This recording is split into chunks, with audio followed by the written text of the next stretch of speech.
দেখেন ভাই, আপনার ব্রেনের ভিতরে যেটা চলে ওটা নিয়ে বসে বসে চিন্তা করলে ভাবনা করলে কিছু হবে না। আপনি শুধু শুধু ওভার থিঙ্কিং করতে আসেন।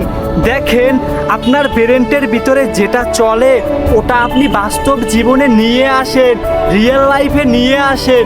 যেটা ব্রেনের ভিতরে চলতে আসে আর কতকাল বসে বসে ভাববেন? এখনই সময়।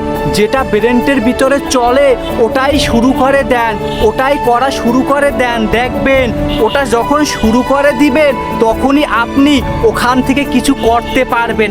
আর যদি বসে বসে আপনি ওভার থিঙ্কিং করেন, ওটা নিয়ে এটা ওটা ভাবেন, ভাবনায় আপনি সব কিছু করে ফেলেছেন, আবার ভাবনায় আপনি ওখানে বড় ধরনের বিপদ দেখতেছেন, ভয় পাচ্ছেন যে এটা তো অনেক বড়, এই স্বপ্নটা পূরণ করতে পারলে আমি তো ধনী হয়ে যেতাম।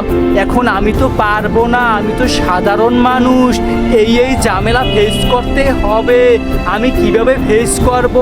আমার তো টাকা পয়সা নেই, আমার তো ভাবার টাকা নেই, আমার তো মামু খালুর জোর নেই, আমি কিভাবে কি করব? আমি তাহলে এটা বাদ দিয়ে দিই। আবার একটা টেনশন আসে, আবার একটা চিন্তা আসে, সেটা করি। এইভাবেই ভাবনা চিন্তার ভিতরেই জীবনটা কেটে যায়। তাই বলি কি, ওভার থিঙ্কিং জীবন থেকে আপনি বাইরে আসেন। দেখেন, আপনার আমার স্বপ্নটাকে পূরণ করতে হলে ব্রেনের ভিতরে যে চিন্তাটা ঘোরাঘুরি করে ওই চিন্তাটাই আপনার আমার পূরণ করতে হবে, বাস্তব জীবনে নিয়ে আসতে হবে। ভাবনা করা যাবে না। দেখেন, একটা কিছু মনে হচ্ছে যে ওই কাজটা করলে আমি তো ওখান থেকে অনেক টাকা ইনকাম করতে পারবো, যখন মনে হয়েছে তখনই করতে হবে। যদি আমি আরেকটু ব্রেনটে ভাবার সময় দিই তখন বলবে যে ওখান থেকে অনেক টাকা ইনকাম করতে পারলেও ওখান থেকে তো বড় ধরনের ঝামেলা হতে পারে, এটা ওটা হতে পারে। তারপরে ব্রেন আবার ভাববে যে তাহলে তো এটা বন্ধ করে দিই, এটা থাক, এটা আমার জন্য নয়, এটা আমি করবো না।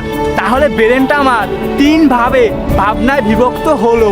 প্রথমে আমাকে স্বপ্ন দেখালো, তারপরে আমাকে ভয় দেখালো, তারপরে আমাকে ওখান থেকে সরিয়ে দিল।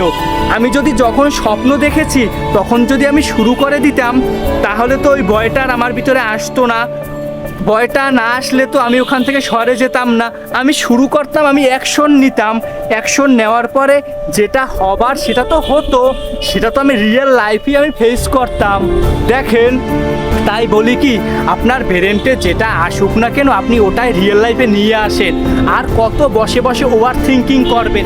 এই ওভার থিঙ্কিংয়ের কারণেই আপনি জীবনে কিছু হতে পারতাছেন না, জীবনে কিছু করতে পারতাছেন না। তাই বলি কি, আপনি ওভার থিঙ্কিং থেকে বাইরে আসেন, বাহিরের জগতে আসেন। হ্যাঁ, মস্তিষ্কে একটা জিনিস এসেছে ওটাই করে ফেলেন, দেখবেন আপনার স্বপ্ন পূরণ হয়ে যাবে। আর যদি আপনি ভাবনা চিন্তার ভিতরে ওভার থিঙ্কিং করেন তাহলে ওই পর্যন্তই আপনার সীমাবদ্ধ, বাহিরের জগতে আপনি কিছু করতে পারবেন না। যা বললাম মানার চেষ্টা করেন, আপনার জীবনটা সুন্দর হয়ে যাবে ইনশাআল্লাহ।